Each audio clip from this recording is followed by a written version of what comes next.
ಇಂದೇ ಡೌನ್ಲೋಡ್ ಮಾಡಿ ಮತ್ತು ನಿಮ್ಮ ನೆಚ್ಚಿನ ಶೋಗಳನ್ನು ಆನಂದಿಸಿ.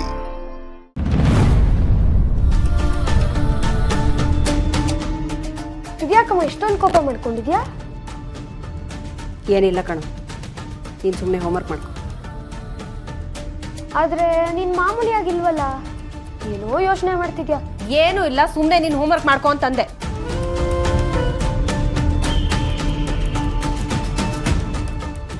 ಏಯ್ ಚಿರು, ಏನು ಹೋಮ್ವರ್ಕ್ ಮಾಡ್ತಿದ್ಯಾನ? ನಂತರನೇ ಜಾಣಕ್ರ ನೀನು. ಗುಣ, ಯಾಕೆ ಮುಖ ನಾವೆಲ್ಲ ಗಡಿಗೆ ಥರ ಇಟ್ಕೊಂಡಿದ್ಯಾ? ಮಾಮೂಲಿ ಕಾಫಿ ಮಾಡ್ಕೊಬ. ಆಯ್ತು, ಮಾಡ್ಕೊಬರ್ತೀನಿ. ಆಯಿತು ಅಂತ ಇಲ್ಲೇ ಕೂತಿದ್ಯಲ್ಲ, ಹೋಗೆ ಕಾಫಿ ಮಾಡ್ಕೊಂಬರ. ಈಗ ಅಂತ ಅರ್ಜೆಂಟ್ ಏನಿದೆ ನಿಮಗೆ? ಕಾಫಿ ಕುಡಿದು ಯಾರ್ದಾರು ಮನೆ ಹಾಳು ಮಾಡಕ್ಕೆ ಹೋಗ್ಬೇಕಾ? ಏನು ಹಿಂಗೆ ಮಾತಾಡ್ತಿದ್ಯಾ? ಅಯ್ಯೋ, ಈಗ ತಾನೇ ಮಾತಾಡೋಕೆ ಶುರು ಮಾಡಿದ್ದೀನಿ ನಾನು. ಈಗಲೇ ಹಿಂಗೆ ಹೇಳ್ಬಿಟ್ರೆ ಹೆಂಗೆ ನೀವು? ಈಗ ನಾನು ನಿಮ್ಗೆ ಕೆಲವು ಪ್ರಶ್ನೆಗಳನ್ನ ಕೇಳ್ತೀನಿ, ನೀವು ಅದಕ್ಕೆ ಉತ್ತರ ಕೊಡಿ. ಪ್ರಶ್ನೆ ಎಲ್ಲ ಏನಿದ್ರು ಇವನಿಗೆ ಸ್ಕೂಲಿಗೆ ಹೋಗ್ತಾನಲ್ಲ ಇವನಿಗೆ, ನಾನೇನು ಚಿಕ್ಕ ಹುಡುಗನ? ನನಗೆ ಗೊತ್ತು ರೀ, ನೀವು ಸ್ಕೂಲ್ಗೆ ಹೋಗೋ ಹುಡುಗ ಅಲ್ಲ ಅಂತ. ಅದಕ್ಕೆ ನಾನು ನಿಮ್ಮ ವಯಸ್ಸಿಗೆ ತಕ್ಕ ಪ್ರಶ್ನೆಗಳನ್ನೇ ಕೇಳ್ತೀನಿ, ಹೇಳಿ. ಸರಿ, ಅದೇನು ಕೇಳು. ಆ ಫೈನಾನ್ಸಿಯರ್ಗೆ ದುಡ್ಡು ತಂದು ಕೊಟ್ರಲ್ಲ, ಆ ದುಡ್ಡು ಎಲ್ಲಿಂದ ಬಂತು ಅಂದರೆ? ಅದಾ ಅವತ್ತೇ ಹೇಳಿದ್ದಾರೆ, ನನ್ನ ಫ್ರೆಂಡು ದುಬೈಲಿದ್ದ, ಅವನು ಇಲ್ಲಿಗೆ ಬಂದಿದ್ದಾನೆ, ಅವನು ಹೆಲ್ಪ್ ಮಾಡ್ದ ಅಂತ. ಅದಕ್ಕೆ ಅವತ್ತೇ ನಾನು ಹೇಳಿದ್ನಲ್ಲ ರೀ, ಅವನು ಒಂದು ದಿವಸ ಮನೆ ಕರೆಸಿ ನಮಗೆ ಇಷ್ಟು ದೊಡ್ಡ ಉಪಕಾರ ಮಾಡಿದ ವ್ಯಕ್ತಿಗೆ ನಾನು ದೊಡ್ಡ ಸತ್ಕಾರ ಮಾಡಬೇಕು ಅಂತ. ಈಗಲೂ ಏನು ಕಾಲ ಮಿಂಚಿಲ್ಲ, ಅವನು ನೀವು ಬರೋದಕ್ಕೆ ಹೇಳಿ, ನಾನು ಅವನಿಗೆ ತಾಂಬೂಲ ಕೊಟ್ಟು ಅವ್ನು ಮಾಡಿರೋ ಉಪಕಾರಕ್ಕೆ ದೊಡ್ಡ ನಮಸ್ಕಾರ ಮಾಡಬೇಕು. ಇದು ಹೇಳಿದ ತಕ್ಷಣ ಅವ್ನು ಬಂದ್ಬಿಡ್ತಾನ? ಅವನು ತುಂಬ ಬ್ಯುಸಿ ಇರ್ತಾನೆ. ಅವನೇ ಹೇಳ್ದ, ಇನ್ನೊಂದ್ಸಲ ಯಾವಾಗ ಬರ್ತೀನಿ ಅಂತ ಹೇಳಿದ್ದಾನೆ. ಅವ್ನು ಫ್ರೀ ಆದಾಗ ಕರ್ಸ್ಕೊತೀನಿ ಬ್ರೋ. ಅವನು ಇದ್ರೆ ತಾನೇ ಕರೆಸ್ತೀರ ನೀವು.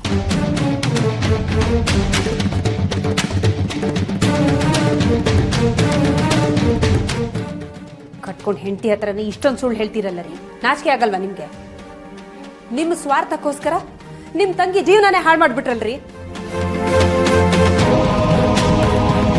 ಅವರು ಋಣನ ಒಂಚೂರು ಇಟ್ಕೋಬಾರ್ದು ಅಂತ ಹೇಳ್ತಾರೆ, ಆದರೆ ನೀವು ದುಡ್ಡಿಗೋಸ್ಕರ ಅವ್ರ ಹತ್ರನೇ ವ್ಯವಹಾರ ಮಾಡಿಕೊಂಡು ಸ್ವಂತ ತಂಗಿ ಬಾಳಿಗೆ ಕೊಳ್ಳೆ ಇಟ್ಬಿಟ್ರಲ್ಲ ರೀ. ಯಾಕ್ರಿ ಹೀಗೆ ಮಾಡಿದ್ರಿ? ಅಯ್ಯೋ, ಇವಳಿಗೆ ಯಾರಪ್ಪ ಈ ವಿಷಯ ಹೇಳಿದ್ದು? ಏನು ಹೇಳ್ತಿದ್ದೆ ನೀನು? ನಿಂಗೆ ಯಾರೋ ಸುಳ್ಳು ಹೇಳಿದ್ದಾರೆ. ದುಡ್ಡುಗೋಸ್ಕರ ಹೆತ್ತ ಅಪ್ಪ ಅಮ್ಮನೆ ಮನೆಯಿಂದ ಹೊರಗೆ ಹಾಕಿರೋ ನೀವು ಈ ಕೆಲಸ ಮಾಡಲಿಲ್ಲ ಅಂತಂದ್ರೆ ನಾನು ಹೆಂಗ್ರಿ ನಂಬಲಿ? ದುಡ್ಡಿನ ಮುಂದೆ ನಿಮ್ಗೆ ನಾವ್ಯಾರೋ ಲೆಕ್ಕಕ್ಕೆ ಇಲ್ಲ ಅಲ್ವಾ? ನೀವು ಹಾಳಾಗಿದ್ದಂತೆ ಆ ದುಡ್ಡಲ್ಲಿ ಹರೀಶನ್ಗೂ ಪಾಲ್ ಕೊಟ್ಟು ಅವನ ಬಾಯಿಂದಲೇ ಮುಚ್ಚಿದ್ದೀರಾ.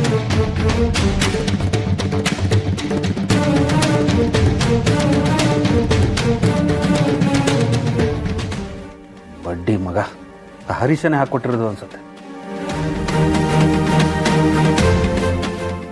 ಯಾಕ್ರಿ, ಏನು ಯೋಚನೆ ಮಾಡ್ತಿದ್ದೀರಾ? ಈ ವಿಚಾರ ಎಲ್ಲ ನನಗೆ ಹೇಗೆ ಗೊತ್ತಾಯ್ತು ಅಂತ? ಭಾವನಾ ನಿಮ್ಮ ಒಳ ಹುಟ್ಟಿತ್ತಂಗೆ, ಆದರೂ ಒಂದು ದಿವಸನೂ ಅವಳು ನಿಮ್ಮ ಹತ್ರ ಬಂದು ತನಗದು ಬೇಕು ಇದು ಬೇಕು ಅಂತ ಕೇಳಿದವಳಲ್ಲ. ಯಾವತ್ತೂ ತನ್ನ ಕಷ್ಟನ ನಿಮ್ಮ ಹತ್ರ ಹೇಳ್ಕೊಂಡವಳಲ್ಲ. ಆದರೆ ಸ್ವಂತ ಅಣ್ಣನಾಗಿ ಯಾವತ್ತಾದರೂ ಒಂದು ದಿವಸ ನೀವು ಅವಳ ಕಷ್ಟ ಸುಖನ ವಿಚಾರಿಸಿದ್ದೀರಾ? ಕೆಟ್ಟ ಜಾತಕ ಅಂತ ಸರಿಯಾದ ವಯಸ್ಸಿಗೆ ಮದುವೆ ಆಗದೆ ನರಳ್ತಾ ಇದ್ರು ನೀವು ಯಾವತ್ತೂ ಕೇರ್ ಮಾಡಲಿಲ್ಲ.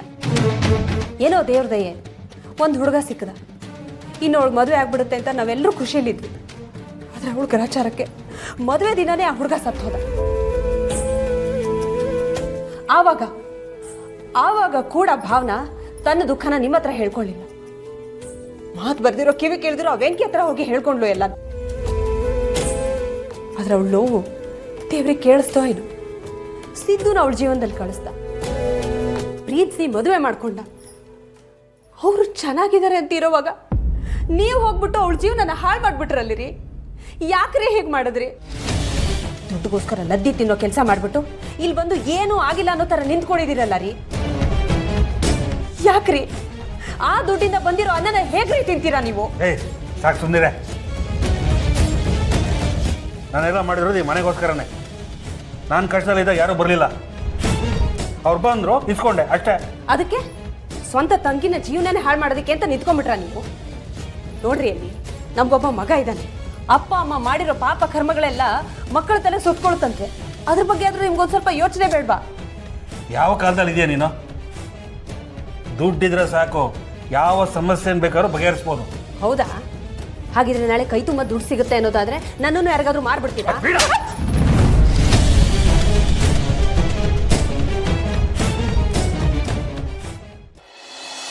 ಬರ್ತೀನಿ, ಸಿಗೋಣ ಡೆಫಿನೆಟ್ಲಿ. ವಿಶ್ವ, ಮಗ ಒಂದು ನಿಮಿಷ ಮಾಡ್ತೀನಿ. ವಿಶ್ವ, ನನ್ನ ಕ್ಷಮಿಸ್ಬಿಡು ವಿಶ್ವ. ಏನಾಯ್ತು ತನು? ಯಾಕೆ ಅಳ್ತಾ ಇದೆಯಾ? ಐ ಆಮ್ ಸಾರಿ ವಿಶ್ವ.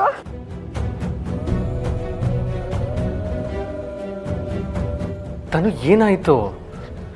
ನೀನು ಯಾಕೆ ಸಾರಿ ಕೇಳ್ತಿದ್ಯಾ? ಸಾರಿ ಕೇಳಂತ ನೀನೇನು ಮಾಡಿದ್ಯಾ? ನಾನು ತುಂಬಾ ದೊಡ್ಡ ತಪ್ಪು ಮಾಡಿದ್ದೀನಿ ವಿಶ್ವ. ನೋಡು, ಅತ್ತೆ ಚಂದನ್ ಅವ್ರನ್ನ ಮನೆ ಬಿಟ್ಟು ಕಳ್ಸೋಕೆ ಕಾರಣ ನಾನೇ. ಏನು ಹೇಳ್ತಾ ಇದ್ಯಾ ತನು? ಹೌದು ವಿಶ್ವ, ನೀನು ಚಂದನ ಅವರು ಕೆಲವು ಸಲ ಮಾತಾಡೋದನ್ನ ನೋಡಿ ನೀವಿಬ್ರು ತುಂಬ ಕ್ಲೋಸ್ ಆಗಿದ್ದೀರಾ ಅಂತ ತಿಳ್ಕೊಂಡು ಅದನ್ನೆಲ್ಲ ಅತ್ತೆ ಹತ್ರ ಹೇಳಿದೆ. ಅತ್ತೆ ಚಂದನ ಅವ್ರನ್ನ ಮನೆ ಬಿಟ್ಟು ಕಳಿಸೋ ಹಾಗೆ ಮಾಡಿದ್ದು ನಾನೇ. ಪಾಪ ಚಂದನ ಅವರಿಷ್ಟೆಲ್ಲ ಕಷ್ಟಪಟ್ಟಿರೋದು ನನಗೆ ಗೊತ್ತೇ ಇರಲಿಲ್ಲ. ಆದರೆ ನೀನಾದರೂ ಹೇಳ್ಬೋದಿತ್ತಲ್ವೇನೋ? ನಾನು ಅವ್ರ ಬಗ್ಗೆ ಏನು ತಿಳ್ಕೊಳ್ದೆ ಅವ್ರ ಬಗ್ಗೆ ಅಪಾರ್ಥ ಮಾಡ್ಕೊಂಡ್ಬಿಟ್ಟೆ. ಇಷ್ಟೆಲ್ಲ ಆಗೋದಕ್ಕೆ ಕಾರಣ ನಾನೇ. ನನ್ನ ಕ್ಷಮಿಸ್ಬಿಡು ವಿಶ್ವ. ಅಲ್ಲ ತನು, ನಿನಗೆ ಯಾವಾಗ ಹೀಗೆ ಅನ್ನಿಸ್ತೋ ಆಗ ಬಂದು ನನ್ನ ಹತ್ರನೇ ಕೇಳಿದರೆ ಇದೆಲ್ಲ ಆಗ್ತಾನೆ ಇರಲಿಲ್ಲ. ನೋಡಿ, ನಿನ್ನ ಮನಸ್ಸಲ್ಲೇ ಇಟ್ಕೊಂಡಿದ್ದೆ, ಅದು ಏನೋ ಹೋಗಿ ಇನ್ನೇನೋ ಆಯಿತು. ಇನ್ಯಾವತ್ತೂ ಹೀಗೆ ಮಾಡಬಾರ್ದು. ನಾನು ಕೇಳೋಣ ಅಂತಲೇ ಇದ್ದೆ ವಿಶ್ವ. ಆದರೆ ನೀನೆಲ್ಲಿ ನನ್ನ ಅನುಮಾನಿಸ್ತಿದ್ಯೋ ಅಂದ್ಕೊಂಡು ನನ್ನ ದೂರ ಮಾಡಿಬಿಡ್ತೀಯ ಅನ್ನೋ ಭಯದಿಂದ ನಿನ್ನ ಕೇಳಿಲ್ಲ. ತನು, ಎಲ್ಲಿ ನಂಬಿಕೆ ಇರುತ್ತೋ ಅಲ್ಲಿ ಸಂಬಂಧ ಗಟ್ಟಿಯಾಗಿ ಉಳಿಯುತ್ತೆ. ಇವತ್ತೇ ಅಲ್ಲ, ಇನ್ಯಾವತ್ತೇ ಆದರೂ ನಿನ್ನ ಮನಸ್ಸಲ್ಲಿ ಎಳ್ಳಷ್ಟು ಡೌಟ್ ಬಂದ್ರೂ ಅಥವಾ ನಿನಗೆ ಏನೇ ಕೇಳಬೇಕು ಅನ್ಸಿದ್ರು ಡೈರೆಕ್ಟಾಗಿ ಬಂದು ನನ್ನ ಹತ್ರನೇ ಕೇಳು. ಆಗ ನಮ್ಮಿಬ್ಬರು ಸಂಬಂಧನೂ ಚೆನ್ನಾಗಿರುತ್ತೆ. ಆಯಿತು ವಿಶ್ವ, ಇನ್ಮೇಲೆ ಈ ರೀತಿ ತಪ್ಪು ಯಾವತ್ತೂ ಮಾಡಲ್ಲ. ನಿನಗೆ ನಾನು ಏನು ಅಂತ ಗೊತ್ತಾಗಿದೆ ಅಲ್ವಾ?